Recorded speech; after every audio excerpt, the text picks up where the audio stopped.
अस्सलाम वालेकुम नाज़रीन, आप देख रहे हैं न्यूज़ टॉक। मैं हूं यशमीन जमाल। नाज़रीन, इंतखाबात का मौसम आने को है। सियासी बिसात हम देख रहे हैं कि बिछाई जा रही है, दोस्तियां दुश्मनियों में तब्दील हो रही हैं, इल्ज़ाम तराशियों का सिलसिला भी हम देख रहे हैं कि जारी है। और अगर इस सारे सूरत हाल की बात करें, इस पूरे सिनारियो की बात करें, तो ये मामला ना सिर्फ वतन अजीज़ में नया है बल्कि दुनिया के किसी भी मुल्क में इंतखाबात से पहले कुछ इसी तरह के मामला शायद हुआ करते हैं।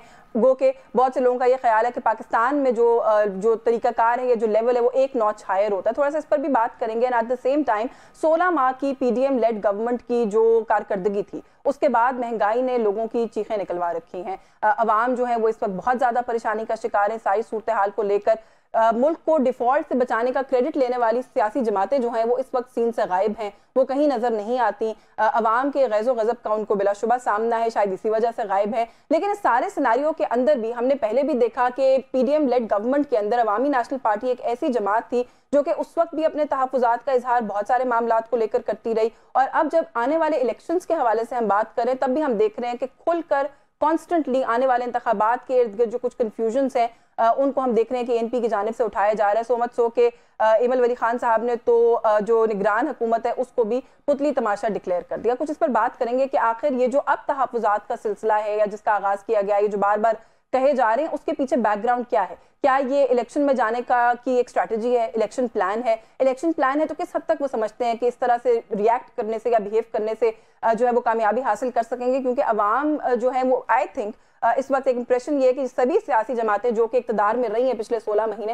ये सभी जिम्मेदार हैं इस वक्त जो कुछ भी बदहाली का शिकार अवाम है। तो इन इशूज़ पर भी बात करेंगे। बहुत सारे और पॉलिटिकल इशूज़ हैं, उन पर भी राय लेंगे। हमारे साथ इस वक्त मौजूद है प्रेसिडेंट हैं एएनपी केपीके के इमल वली खान साहब ने हमें ज्वाइन किया। अस्सलाम वालेकुम सर।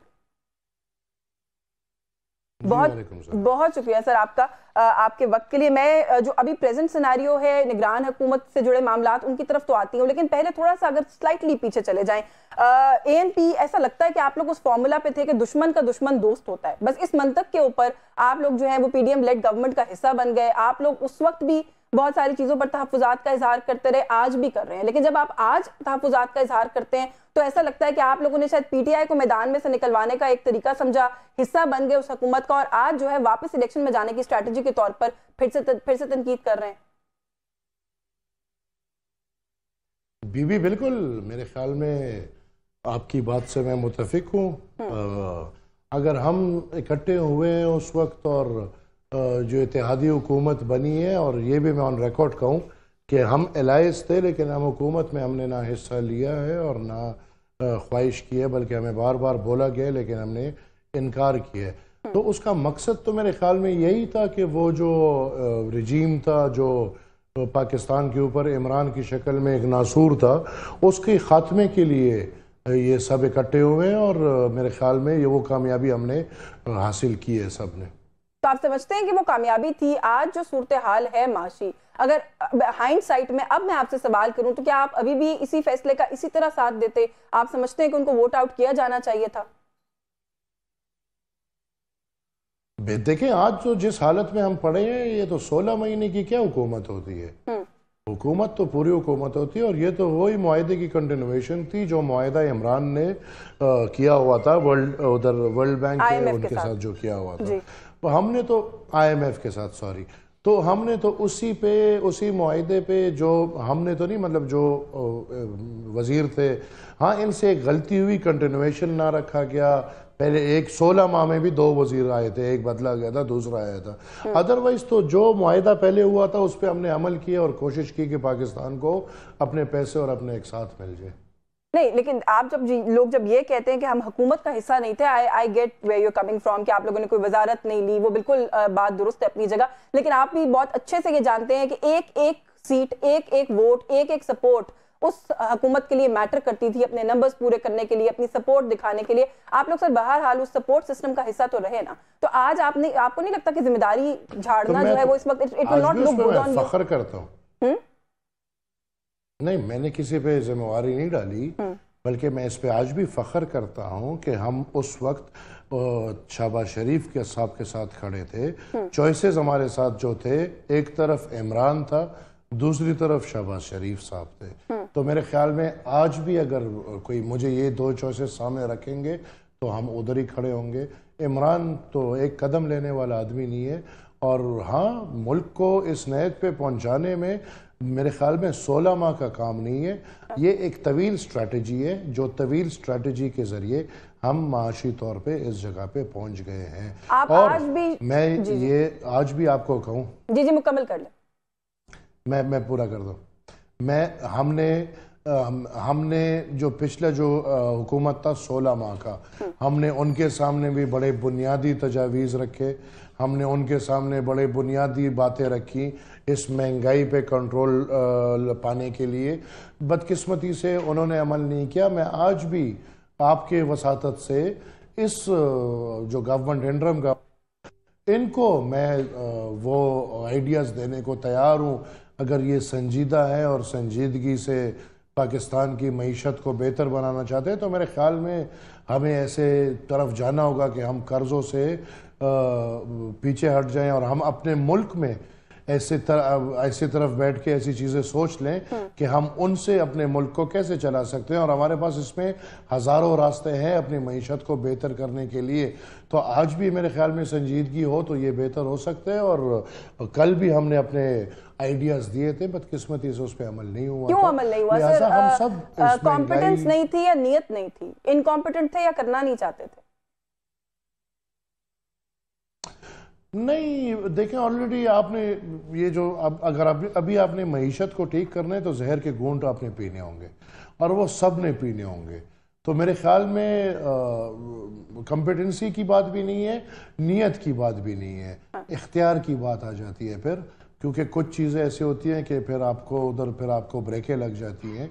लिहाजा मेरे ख्याल में उन आइडियाज़ में बहुत ऐसी थी जिनमें ब्रेकें लग गई थी, जो हमारे बहुत, मैंने मिसाल के तौर पे आज मैं ऑन रिकॉर्ड कहता हूँ, हमने बोला था कि हमने अंग्रेज़ों का जो रस्म रिवाज जारी रखा है इसको ख़त्म करना चाहिए। ऐसे मुल्क को देखे जो दिवालिया है, 1-1 अरब डॉलर के लिए वो मिन्नतें कर रहा है। और ऐसे मुल्क में आपने एलीट के लिए, मिसाल सिर्फ इस्लामाबाद को देखे तो इस्लामाबाद क्लब जैसी जगह अपने बनाई हुई है। क्या ज़रूरत है इसकी? आपके इस्लामाबाद में देखें, आपने अपने जो सेक्रेटरीज हैं और इन लोगों को 2-2 कनाल और 3-3 कनाल और कनाल के घर दिए हुए हैं। क्या ज़रूरत है इसकी? इस तरह आप देखें पूरे मुल्क में आपने शहरों के बीच में लाके अपने दिफाई इदारों को बसा दिया है जो कमर्शियल इलाके हैं। उन इलाकों को कमर्शलाइज करके मेरे ख्याल में दिफाई इदारों को आउटस्कर्ट्स पे चले जाना चाहिए। और इस तरह बहुत आइडियाज़ हैं हमारे पास जिसमें हम इस मुल्क के मईशत को बेहतरी की तरफ लेकर। बिल्कुल ठीक है। थोड़ा सा निगरान वज़ीर आज़म वाला मामला भी सर, आपको इन पर किस बात की नाराजगी है, क्यों इतना गुस्सा है? आपने उन्हें कठपुतली डिक्लेयर कर दिया, जैसे मैंने अभी पिछले सवाल में भी कहा, आपने उसका जवाब नहीं दिया कि आपने कहा कि पीएम हाउस के टी बॉयज ने जो है वो पूरे अमल का वो हिस्सा रहे, हमसे मुशावरत नहीं की गई। क्यों? मतलब निगरान प्राइम मिनिस्टर कोई भी होता सर, इनसे बेहतर क्या कारकर्दगी कर सकता था आपके ख्याल में? मुझे काकड़ साहब से कोई मसला नहीं है। हाँ। मुझे मसला उस पूरे तरीके से है। हमने 18 अमेंडमेंट के बाद बहुत मुश्किल से ये इख्तियार पार्लियामेंट को दिया।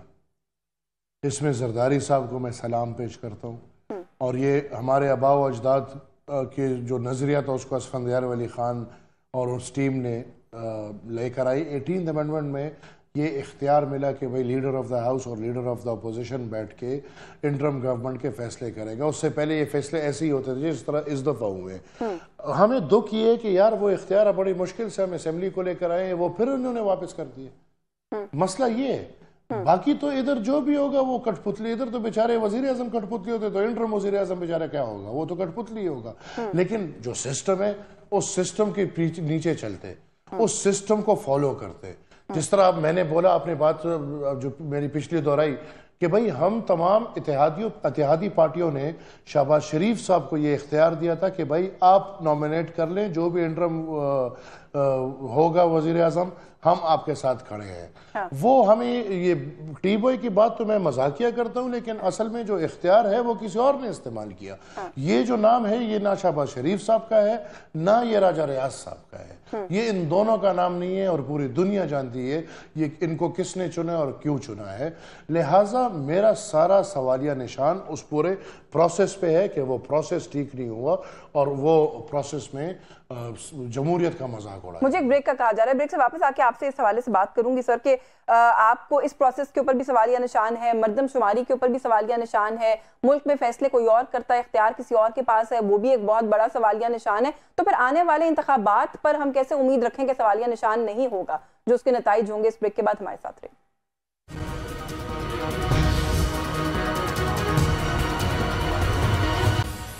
जी वेलकम बैक नाज़रीन। ब्रेक पे जाने से पहले हम बात करें, एमल वली खान साहब हमारे साथ मौजूद है। सर, सवाल जो मैंने आपके लिए छोड़ा था, अगर उसी पर जवाब दे दीजिएगा कि कोई भी चीज़ यहाँ पर आप लोगों ने कहा मर्दमशुमारी जाली है, आप लोगों को उस पर एतमाद नहीं है, निगरान वज़ीर आज़म का आप कहते हैं पूरा अमल ही गलत था, इख्तियार ही नहीं है इनमें से किसी के पास। मुझे सिर्फ ये समझा दीजिएगा कि एक ऐसा शख्स जिसके पास कोई इख्तियार नहीं है, वो निगरान वज़ीर आज़म है, उसकी निगरानी में होने वाले इंतखाबात के नताइज को कैसे तस्लीम करेंगे सर आप लोग? बुनियादी सवाल है और मेरे ख्याल में अभी जो हालात चल रहे हैं तो अभी से आप उन इंतखाबात को अभी से इसी में लगे हैं कि आप मुतनाज़ा कर दें। निगरान वज़ीर आज़म और ये सिस्टम तो पाकिस्तान में चलते आ रहे हैं, लेकिन जो दो सूबों में पुख्तनख्वा में और पंजाब में जिस तरह एक दफ़ा फिर ये जो पॉलिटिकल खेल खेला जा रहा है, लोगों को वॉशिंग मशीन में धुलवा के एक नई तरफ से दिखाया जा रहा है, और ये इस्तेकाम पाकिस्तान पार्टी और ये जो पीटीआई पी है ये क्या हम सब नहीं देख रहे? तो मेरे ख्याल में ये जो सब कुछ हो रहा है बाकायदा अभी से आप इलेक्शंस को मुतनाज़ा बना रहे हैं, और मैं जो देख रहा हूँ आने वाले इलेक्शंस 2018 से ज़्यादा मुतनाज़ा होंगे। नहीं, लेकिन एमल साहब ये तो फैक्टर्स चले, कुछ और फैक्टर्स एक्सटर्नल फैक्टर्स हैं। इंतखाबात तो आने वाले जो हैं वो वैसे ही मुतनाज़ा नहीं है सर। एमल वली खान जो हैं वो मर्दमशुमारी को नहीं मानते, कोई दीगर जो कुछ सियासी जमातें हैं वो 90 डेज से ऊपर जाने के ऊपर बिल्कुल इस वक्त जो है वो सरापा एहतजाज है कि वो उसको नहीं मानती। मसाइल तो सर बहुत सारे हैं, तो ये इलेक्शन तो वैसे ही कंट्रोवर्शियल है, आप नहीं समझते? जाहिर सी बात है, देखिए पाकिस्तान में तो डे वन से ये सब चीज़ें कंट्रोवर्शियल हैं। हमें इस प्रोसेस की तरफ, और हम सोच रहे थे 2008 के बाद हम सोच रहे थे कि आराम से अब ये प्रोसेस डेमोक्रेटिक और पॉलिटिकल तरफ जाएगा, लेकिन वो फिर यू टर्न ले लिया उस प्रोसेस ने। और मेरे ख्याल में आज अगर हम देखें तो आज पाकिस्तान में बाकायदा एक कू है, आज डेमोक्रेटिक प्रोसेस जीरो पे है। तो मेरे ख्याल में ये सब चीज़ों को देखते हुए जमहूरी हुकूमत ने जमहूरी तरीके से केयरटेकर सेटअप को इक़्तिदार ट्रांसफर किया। इलेक्शन कब होते हैं, कैसे होते हैं? जमहूरी तरीके से केयरटेकर सेटअप इलेक्शन कराएगा। आप कह रहे हैं कू है मुल्क में? Sort of. चले, थोड़ा सा ये भी आपने बड़ा सवाल है, इस पे फिर बात कर सकते हैं, लेकिन प्रैक्टिकली हमारे मुल्क में इस वक्त कू है। आपने अभी एक और बात भी कही, आपने कहा कि वॉशिंग मशीन में लोगों को धो के साफ करके निकाला जा रहा है। वॉशिंग मशीन में जिन लोगों की तरफ आप इशारा कर रहे हैं बिलखुसूस जो धोकर आए, आपको लगता है कि वो आपके डायरेक्ट कंपेटिटर्स हो सकते हैं? पाकिस्तान तहरीक इंसाफ का वो वोट बैंक जो कि शायद स्विंग कर रहा था, कहीं पे आपकी तरफ भी स्विंग कर सकता था, अब शायद वहां स्विंग कर जाएगा और आपको नुकसान होगा। देखिए, हमें वोट स्विंग और इसके कोई मसला नहीं है। पुख्तनख्वा में मैं समझता हूँ कि जो बुनियादी वोट है वो हमारा ही है। इधर तो 2018 में इलेक्शन मैनिपुलेट करके उनको दे दिया गया, इधर तो 2013 में इलेक्शन मैनिपुलेट करके उनको दे दिया गया, और बाकायदा एक तस्वर दे दिया गया कि पुख्तनख्वा जो है ये इमरान खान का बेस कैंप है। अदरवाइज़ पुख्तनख्वा में इमरान का कोई ना लेना ना देना। 10 साल इधर हुकूमत की है, एक पुख्तून के लिए इसने एक हक की बात नहीं की, हमारी सूबाई खुद मुख्तारी की बात नहीं, किसी चीज़ की बात नहीं की। मैं स्विंगर वोट्स की बात कर नहीं रहा। अगर आप फ्री एंड फेयर इलेक्शंस छोड़ दें तो इंशाल्लाह ना PTI ना PTIP ये कुछ भी नहीं है। मैं जो बात कर रहा हूं कि बाकायदा आप क्यों एक दफा फिर उस प्रोसेस से गुजर रहे हैं कि आपने 10 साल उसी लीडर के तले 2 वज़ीर आला परवेज खटक और महमूद खान, उसने इमरान के लीडरशिप के तले पुख्तनख्वा का तबाही कर दिए। इधर 80 अरब रुपए से 800-900 अरब रुपए पे हमारा कर्जा चला गया 10 सालों में। इधर BRT जितना बड़ा वो हुआ है, उतना बड़ा चोरी का स्कैंडल आ नहीं सकता। इधर मालम जबा, बिलियन ट्री सुनामी, और देखें वो दोनों बस धुल गए क्योंकि उन्होंने बेवफाई कर ली। अब इधर मतलब कि ये तासुर कौम को मिल रहे हैं कि तोहफे मिलेंगे बेवफाई करने पे, गद्दारी करने पे, लोटा बनने में, और वो दुल रहे हैं, उनके खिलाफ सारे एक्शंस खत्म हो गए और अब उनको एक नई पार्टी खोल के दे दी गई है और उधर बाकायदा लोगों को फोन जाते हैं कि आप इस पार्टी में शामिल हो जाए। तो ये क्या होगा? ये तो एक आइडियोलॉजिकल इख्तिलाफ है ना, जो अभी या एक मामला है जो इस वक्त चल रहा है मुल्क की सियासत में, आपने उस पर रोशनी डाली। आप एज अ पॉलिटिकल पार्टी जो कि आने वाले इंतखाबात को कंटेस्ट करने की तैयारी कर रहे हैं, क्या उनको एज अ थ्रेट देखते हैं? परवेज खटक साहब ने क्लेम किया है कि वो केपीके स्वीप करेंगे। मैं परवेज खटक को एज अ थ्रेट बिल्कुल भी नहीं देखता। नहीं देखते? नहीं। दुश्मन को अपने वैसे हल्का नहीं लेना चाहिए, आप हल्का नहीं ले रहे। वो कोई चीज ही नहीं है, वो रेत की बोरियां हैं। कोई चीज नहीं है सर। चीफ मिनिस्टर रहे, पीछे खड़ा है, चीफ मिनिस्टर रहे, बल्कि ये कहा जाता है कि केपी के अंदर जो भी पार्टी की कोई ऑर्गेनाइजेशन थी पीटीआई की, वो सारी खटक साहब की वजह से थी। तो इधर तो पीटीआई थी ही नहीं ना। देखें, ये परवेज खटक भी पीपल्स पार्टी का था, पीपल्स पार्टी से लोटा कराया गया, इसको उस तरफ लेकर गए, पीटीआई का फिर एक मैंडेट दिया गया, इसको वज़ीर आला बनाया गया। तो परवेज खटक तो इसका एक हिस्ट्री है ना, आप देखें 85 की, ये भी 85 की पैदावार है, मुशर्रफ के साथ था ये, इसने पीपल्स पार्टी, आफ्ताब खान, कितनी कितनी पार्टियां बदल दी हैं। अब फिर इसका भी इमरान ने भी वज़ीर आला बना दिया, अब उसको भी छोड़ दिया। और तो मेरे ख्याल में परवेज खटक हिमसेल्फ, और ये अगर कोई अच्छी कौम होगी, जमहूरी कौम होगी, बेदार कौम होगी, वो कभी भी ऐसे लोटों को और ऐसे डकैतों और चोरों को फिर वोट नहीं, अंडे मारते हैं, डंडे मारते हैं। तो मेरे ख्याल में अगर जो बोरियों के पीछे जो लोग खड़े हैं वो असल थ्रेट है। उनको मैं before I move on sir, एक क्विक कमेंट कर दीजिएगा इस बात के ऊपर। ये जो आप लोग कहते हैं कि पीटीआई का तो कोई वोट बैंक ही नहीं था, कोई स्टैंडिंग ही नहीं थी, आपने बल्कि कहा कि गैर उसकी मकबूलियत कहाँ थी। मैं एक और जगह पे भी आपको सुन रही थी कि मकबूलियत तो थी ही नहीं। आपको नहीं लगता ये भी ज्यादती है सर? सपोर्ट का एलिमेंट जरूर शामिल कीजिएगा बीच में, लेकिन ये कह देना कि पार्टी की ग्राउंड पे कोई प्रेजेंस नहीं थी। मैंने खुद केपीके के कुछ इलाकों को विजिट किया है सर, वोटर तो है ग्राउंड पे पीटीआई का। सर जो वही जबरदस्ती बनाया गया है ना, वोटर कैसे जबरदस्ती? 2013 की बात करें, जब 2013 की बात करें, जब 2013 में उनको पहली दफा प्लेटफॉर्म दिया गया, पीटीआई का इधर वजूद नहीं था। इधर तो तालिबानों ने खड़े होकर ऐलान किया कि भाई हमें पीटीआई काबिल कबूल है। हम लोग इलेक्शन में कैंपेन नहीं कर पा रहे थे, हमारे ऊपर धमाके हो रहे थे, जलसे नहीं कर पा रहे थे, कोई वोट नहीं मांग पा रहे थे, और उसी माहौल में पीटीआई को वोट दे के इधर ले आए। और जब इतनी मकबूल जुमात थी तो फिर इस जुमात के लिए हमें आरटीएस क्यों बैठाना पड़ा? आरटीएस तो बैठाया ही इसलिए गया कि पुख्तनख्वा को, कराची को और इमरान को इधर से क्लीन स्वीप करा दे ताकि इसको वफाक में हुकूमत मिल जाए। अगर ये इतनी मकबूल जुमात थी तो फिर आरटीएस बैठाने की मेरे ख्याल में कोई जरूरत नहीं थी। तो दोनों दफा उसके लिए जबरदस्ती मैंडेट दिलाया गया है। तो मैंने आपकी गुफ्तगू कुछ और जगहों पर भी सुनी है। पंजाब में मैं खत्म करता हूँ ना, मैं खत्म करता हूँ। मैं पंजाब में मेरा इतना बड़ा स्टेक नहीं है, लेकिन मुझे 5 साल पंजाब में हुकूमत दे दे, 5 साल बाद अवामी नेशनल पार्टी भी इंशाल्लाह पंजाब में एक ताकत होगी। तो मैंने एक दो जगह पर और भी आपकी गुफ्तगू सुनी है। अभी मेरे प्रोग्राम में भी जितनी आपकी गुफ्तगू है उसकी जो इम्प्लीकेशन है वो यही है कि यहाँ पर इक़्तिदार में पहले किसी को कौन लाया, किस तरह से लाया। अभी आपने कहा कि निगरान वज़ीर आज़म भी किसी और ने लगाए। तो सर जो हुकूमत अभी आई थी 16 माह की, जिसका कहीं ना कहीं तो आप हिस्सा थे, आप उसको बेशक डिनाई करते रहे, फिर उसके लिए भी कबूल कीजिएगा कि उनको भी जो है वही कुव्वतें लेकर आई थी। कभी एएनपी को जब केपीके के अंदर इक़्तिदार मिला तो फिर उसको भी कबूल कीजिएगा कि वो भी जो है उन्हीं कुव्वतों के तहत मिला था। ये एक मीठा मीठा हप हप, कड़वा कड़वा थू थू, ये पॉलिसी अब आपको नहीं लगता तर्क करने का वक्त है? जी ऐसी बात तो मैं कभी नहीं करूंगा कि मीठा मीठा हप हप और कड़वा कड़वा तू तू। जिसका जो मीठा कड़वा वो बिल्कुल। हाँ, पिछले हुकूमत मैंने कभी इनकार नहीं किया, डिनाई, मैंने सिर्फ इतना डिनाई किया है कि we didn't take part of this government. Government क्या होता है? हुकूमत, वज़ीर, मिनिस्ट्रीज। हमने वो चीज़ें नहीं ली। हाँ, हम इत्तेहादी थे, और ये मैं मतलब बगैर लालच के हम शहबाज शरीफ के साहब के साथ ऐसे खड़े हुए हैं कि मेरे ख्याल में एक पार्टी उनके साथ ऐसी नहीं खड़ी हुई होगी। नहीं, माजी में सर आप लोग केपीके में तो इक़्तिदार में रहे ना, आपके वज़ीर आला रहे। हाँ, मैं बोलता हूँ ना, मुझे जवाब तो जी जी प्लीज।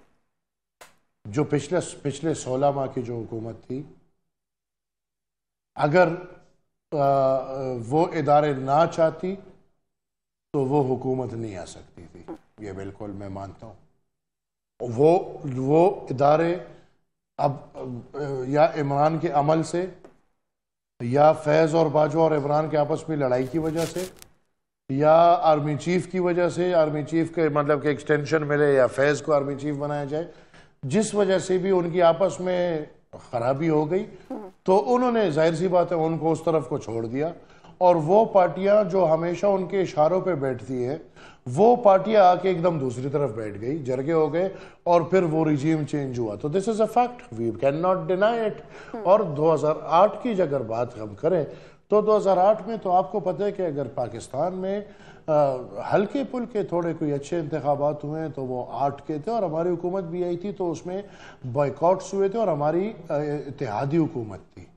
ये हमारी मतलब कि पाकिस्तान की तारीख में वाहिद हुकूमत आई है जो हमारा एक दफ़ा वज़ीर आला बने, और वो भी इत्तेहादी हुकूमत थी। तो उस वक्त इतनी मैनिपुलेशंस नहीं होती थी जो उसके बाद, क्योंकि उस हुकूमत 2008 जब आया तो 2008 की हुकूमत में इस्टेब्लिशमेंट को बाकायदा बैक फुट पे जाना पड़ा। वो 18th अमेंडमेंट जो कभी भी इस्टेब्लिशमेंट नहीं चाहती, आज तक नहीं चाहती 18th अमेंडमेंट पे अमल हो या कुछ, वो 18th अमेंडमेंट उन्हीं दिनों में कामयाब हुआ है। उनकी सजाएं आज तक हमें मिल रही है, हमारे रास्ते रोके जा रहे हैं। तो ये मैं मानता हूं कि पाकिस्तान में पॉलिटिकल या कोई भी इलेक्शन हो, इस मुल्क का कोई वैसे इंतखाब ऐसा नहीं है जिसके बाद धांधली की सदाएं, किसी और कुव्वत की इंटरफेरेंस की सदाएं हमने ना सुनी। कोई इलेक्शन ऐसा नहीं है। सर मेरे पास वक्त थोड़ा सा महदूद है, एक कमेंट आपसे, आपके मेरी जो कंटिन्यूएशन जवाब था जी जी जी प्लीज, वो यही था कि पाकिस्तान में रोज़े अव्वल से लेके आज तक मशीनरी सब कुछ चला रही है, वही सब कुछ कर रही है, कहीं 2 कदम कहीं 4 कदम, लेकिन अभी तक ये वही चल सर आप सियासतदान ही है ना, फिर उस मशीनरी का हिस्सा भी तो आप ही लोग हैं। सर वक्त थोड़ा सा महदूद है, इंटरनल आपकी जो पार्टी मैटर्स हैं उसके ऊपर एक कमेंट जरूर लेना चाहती हूँ। एक इंप्रेशन, एक आम तासुर अब ये पाया जाता है कि ANP की जो सीनियर लीडरशिप है, जिनका आपके वालिद के साथ बड़ा काम और ताल्लुक रहा, जिनकी बड़ी कंट्रीब्यूशन है आपकी पार्टी के अंदर, वो सब आपकी वजह से नाराज होकर एक एक करके पार्टी से जा रहे हैं। सर क्या मामला था? नहीं, ऐसी तो कोई बात नहीं है। अवामी नेशनल पार्टी के तो सब जो सीनियर्स हैं, जो मेरे वालिद साहब के साथ थे, मेरे लिए बड़े मोहतरम हैं, मेरे लिए बड़े इज़्ज़तदार हैं, और जो पार्टी में हैं। हाँ, जो अभी आपने देखे कि कुछ दिन पहले कुछ पार्टी के 2-3 बंदे गए, वो सिर्फ इस वजह से गए कि अवामी नेशनल पार्टी वाहिद पार्टी है कि हमने अपने इलेक्टेबल्स का ऐलान कर चुके हैं। अब जिनको टिकटें नहीं मिली और वो ख्वाहिशमंद थे टिकटों के, तो वो लोग पार्टी छोड़ के गए। नहीं, अब जैसे अफरा सियाब खटक साहब की बात कर लूं, आपने किसी जगह पर एक जगह पे कहा कि वो तो बड़े प्रो एस्टैब्लिशमेंट है, किसने आपको कहा एंटी एस्टैब्लिशमेंट है? मतलब उनकी पूरी जिंदगी की जो पॉलिटिक्स एंटी एस्टैब्लिशमेंट की थी, आपने उसी को निगेट कर दिया। आपने कहा जी कहां से कौन अफरा सियाब खटक जो एंटी एस्टैब्लिशमेंट है? तो मैंने तो कहा कि वो बड़ा डीप आदमी है। आप फिर उस पर ज़रा, मेरे बुजुर्ग हैं, मेरे मोहतरम हैं, लेकिन आपको उस पर ज़रा पढ़ना चाहिए, आपको फिर खुद पता चल जाएगा कि अफरा सियाब खटक किस तरफ के आदमी हैं। चले आखिरी कमेंट सर, इमरान खान साहब आपको जेल से जल्दी बाहर आते हुए नजर आते हैं, सियासी इंतकाम का निशाना बनाया जा रहा है, आप समझते हैं उनको? नहीं, कोई सियासी इंतकाम का, चोर को पकड़ेंगे नहीं तो क्या करेंगे? चोर जेल नहीं जाएगा तो कहाँ जाएगा? अजीब बात है। कोई सियासी, उसको तो जेल में भी वो चीजें मिल रही हैं जो आप और मुझे घर में ना मिले। कसम से आप बताएं, देसी घी आपने कब खाई आखिरी दफा? बिल्कुल ठीक है। तो मतलब उसको जेल में देसी घी मिल रहे, आपने देसी मुर्गी कब खाई आखिरी दफा? हाँ। वो पाकिस्तान तहरीक इंसाफ वाले कह रहे हैं कि वो जो कुछ भी खा रहे हैं उसके लिए हम पे कर रहे हैं खुद।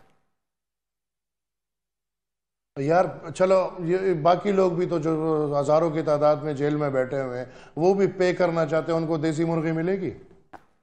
उनको देसी घी मिलेगा? तो कोई सियासी इंतकाम नहीं आप कह रहे हैं? आप कह रहे हैं कोई सियासी इंतकाम? कोई सियासी इंतकाम नहीं है, ड्रामेबाज है, सिर्फ अपने ड्रामों के लिए इस्तेमाल कर रही है। इसके साथ जो हो रहा है ये कम है। मेरे ख्याल में इसके साथ पूरा सबक होना चाहिए कि आइंदा इसने जो हरकतें की है इस मुल्क के साथ, आइंदा किसी की हिम्मत ना हो कि ऐसी हरकत। नहीं, बस वक्त खत्म हो गया सर, वरना मजीद कुछ इशूज पे आपसे मजीद बात करती, आपकी राय लेती। आपका बहुत शुक्रिया आपके वक्त के लिए। व्यूअर्स, एमल वली खान साहब हमारे साथ प्रोग्राम के हिस्से में मौजूद थे। कोशिश की कि उनसे जो अहम उमूर है उन पर बात की जा सके। एक ब्रेक का वक्त हो रहा है, एक ब्रेक लेके प्रोग्राम के दूसरे हिस्से के साथ हाजिर होंगे। हमारे साथ रहिए।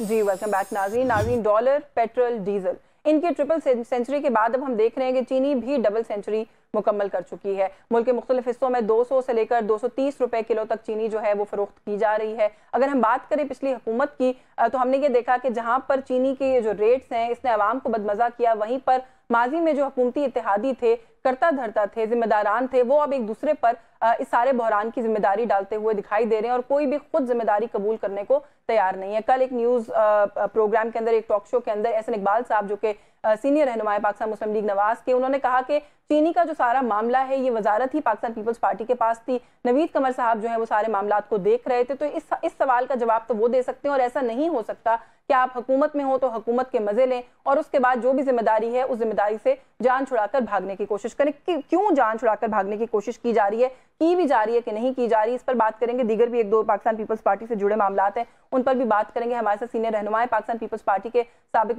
वफाकी वजीर हैं जो अभी हुकूमत गुजरी है उसमें वजीर तिजारत रहे, नवीद कमर साहब ने हमें ज्वाइन किया। अस्सलाम वालेकुम सर, बहुत शुक्रिया आपका आपके वक्त के लिए। नवीद कमर साहब, sir there are few other issues also, लेकिन सबसे पहले क्योंकि बिल्कुल आपका नाम लेकर डायरेक्ट एक एलिगेशन आपकी तरफ भेजा गया है एहसन इकबाल साहब की तरफ से, वो कहते हैं जी कि उन्होंने किया जो भी किया उस वक्त जो है ये समझ करके चीनी इजाफी है, मुल्क से बाहर भेज दी गई, अब जब शॉर्टेज हो रहा है उसको वापस लेके आने की कोशिश की जा रही है जिसकी वजह से ये सारा बहरान क्रिएट हुआ है। बिस्मिल्लाहिर्रहमानिर्रहीम।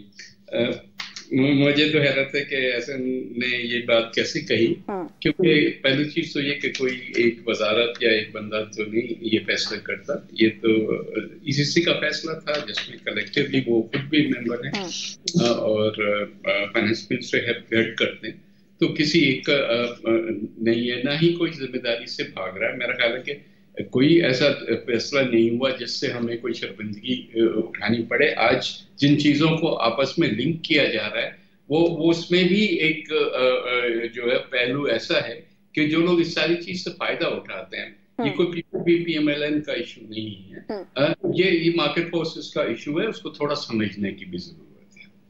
देखिए हमारी जो टोटल प्रोडक्शन होती है, ये भी एक अजीब सा एक फिनोमेना हो रहा है कि एज के एक्सपोर्ट किसी चीज का होना जो है वो एक खराब चीज या गलत चीज।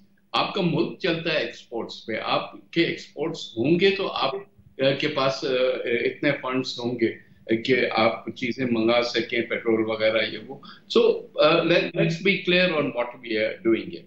जब हमारे पास सरप्लस किसी चीज का होता है प्रोडक्शन में तो हम वो एक्सपोर्ट करते हैं, और अनफॉर्चुनेटली जब शॉर्टेज होती है तो हम उसको फिर इंपोर्ट करते हैं। तो हम फिगर्स जरा देख लें कि हमारे पास टोटल प्रोडक्शन कितना कैरी ओवर स्टॉक था, कितनी प्रोडक्शन थी।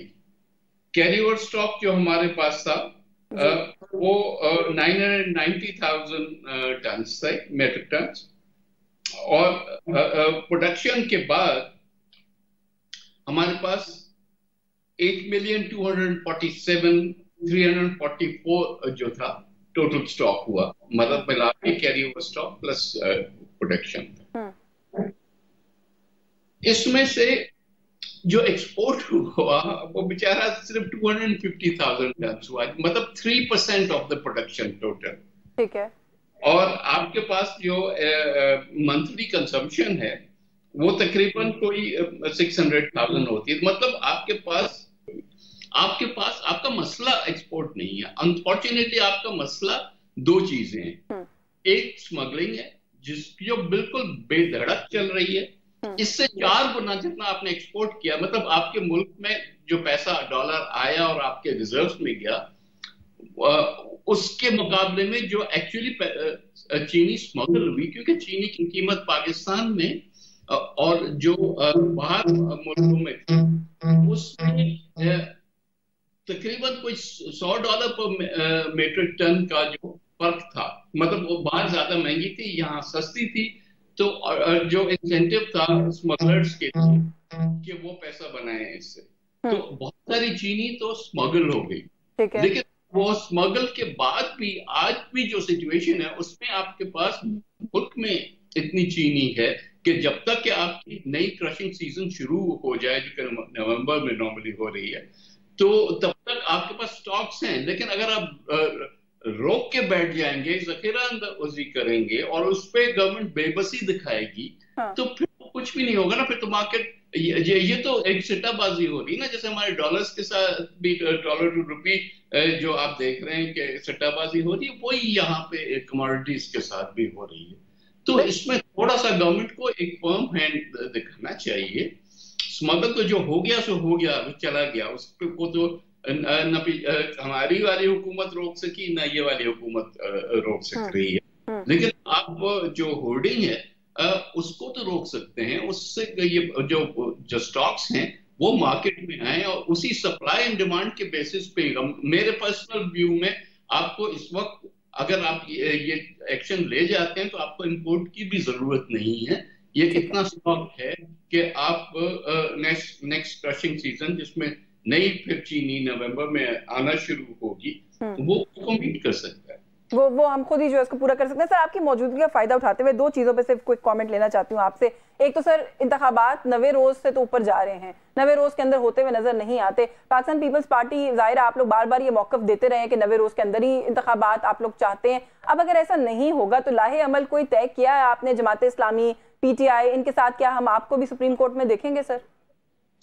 देखिए, ये तो फैसला भी होगा कि सुप्रीम कोर्ट में जाना चाहिए नहीं, क्योंकि सियासी फैसले सियासी फोरम्स पे होने चाहिए और जुडिशियल फोरम्स पे करना जो है वो मुनासिब नहीं होता।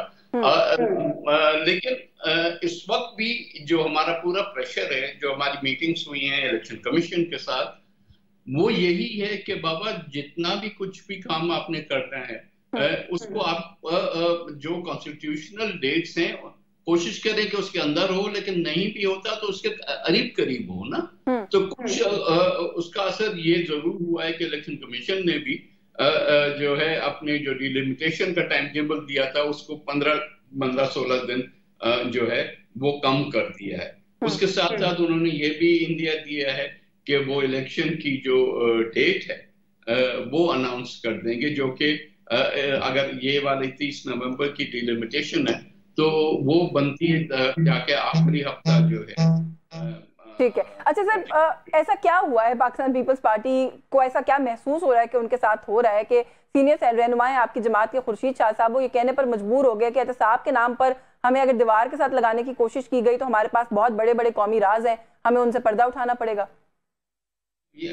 टू बी ऑनेस्ट, मैंने ना ये स्टेटमेंट शाह साहब की देखी है, कहा है उन्होंने, लेकिन मैं जनरली आपको जरूर जवाब दे सकता हूँ कि देखिए हर एक को ये लेवल प्लेइंग फील्ड मिलनी चाहिए, इंक्लूडिंग पीटीआई। लेकिन जो अगर किसी के खिलाफ कोई लीगल कार्रवाई होनी है और फेयर उसमें सिचुएशन में, तो वो तो चलता रहेगा ना। उसकी वजह से ये नहीं है, ये तो बहुत पुराना स्लोगन है, पहले एहतसाब फिर इंतखाब, मतलब हमने इंतखाब कराना ही नहीं। इलेक्शन कराना शुड बी अ प्रायोरिटी। उसके साथ अगर दूसरी चीजें अगर हैं नागुज़ीर हैं तो वो साथ साथ होती रहें, लेकिन उसकी वजह से इलेक्शन को जो है वो मौखर नहीं करना चाहिए। सर, आखिर में आपको इलेक्शन जो एक टाइम फ्रेम, एक वेग सा टाइम फ्रेम इलेक्शन कमीशन दे रहा है कि शायद 20 फरवरी में इलेक्शन हो जाए, आपको तब भी इलेक्शन होता हुआ नजर आ रहा है? क्योंकि आप जानते हैं पाकिस्तान इज अ कंट्री जहाँ पे लोगों को स्पेकुलेट करने का बड़ा शौक है, और आजकल की स्पेकुलेशन जो नई है वो ये है कि this caretaker government is here to stay, ये अभी कहीं नहीं जा रहे फॉरन। देखिए, यही बात जो आपने कही है हमने इलेक्शन कमीशन के सामने भी रखी थी कि इतनी स्पेकुलेशन हो रही है मार्केट में और लोग उसका फायदा उठा रहे हैं टू द एक्सटेंट के ये जो आप चीजें देख रहे हैं ना, कीमतें बढ़ रही हैं, डॉलर बढ़ रहा है, क्योंकि स्टेबिलिटी नजर नहीं आ रही। इकोनॉमिक स्टेबिलिटी तब आएगी जब पॉलिटिकल स्टेबिलिटी होगी, और पॉलिटिकल स्टेबिलिटी तब होगी जब आप कुछ ना कुछ सर्टेनिटी लोगों को देंगे। तो मेरा ख्याल है मिड फरवरी में, मेरा ख्याल है एंड जनवरी में अब हम देख रहे हैं according to new timetable, लेकिन उनको अभी से ऐलान कर देना चाहिए ताकि लोगों को कुछ हद तक जो है ये ठहराव आए कि भाई। लेकिन सर, आप लोगों ने जब आपने खदशात का इजहार किया तो जवाब क्या था, मूड क्या था? आप लोगों की मीटिंग हुई, जवाब पॉजिटिव आया, बी ऑनेस्ट विद यू। जवाब का नतीजे में पहला तो काम उन्होंने ये किया कि डिलिमिटेशन का टाइम जो है वो 14 दिसंबर की बजाय 30 नवंबर किया, और इंडिकेशन यही थी कि हाँ हम तारीख भी जल्दी अनाउंस कर देंगे। अब करते हैं या नहीं या कब करते हैं वो तो उनकी मर्जी है, लेकिन मैं सिर्फ जो इम्प्रेशन मिला उसके बेसिस पे बात। बिल्कुल ठीक है। और just like you said and rightly said कि जो भी तारीख है उसका अगर ऐलान कर दिया जाएगा तो ये सारी जो अननेसेसरी स्पेकुलेशन है ये डाई आउट कर जाएगी। बहुत शुक्रिया सर आपका, आपके वक्त के लिए। प्रोग्राम के इस हिस्से में आपने हमें ज्वाइन किया। सैयद नवीद कमर साहब हमारे साथ मौजूद थे। उन्होंने जो चीनी वाला मामला है जो एहसन इकबाल साहब की तरफ से रेज किया गया था उसकी एक्सप्लेनेशन भी दी है, क्या फैक्टर्स हैं चीनी की शॉर्टेज के, उसके हवाले से भी बात की। इलेक्शंस के ऊपर भी पाकिस्तान पीपल्स पार्टी का क्या मौकफ है उससे भी हमें आगाह किया। न्यूज़ टॉक से आज के लिए बस यही कुछ। यशवीन जमाल को इजाजत दीजिए। अल्लाह हाफिज।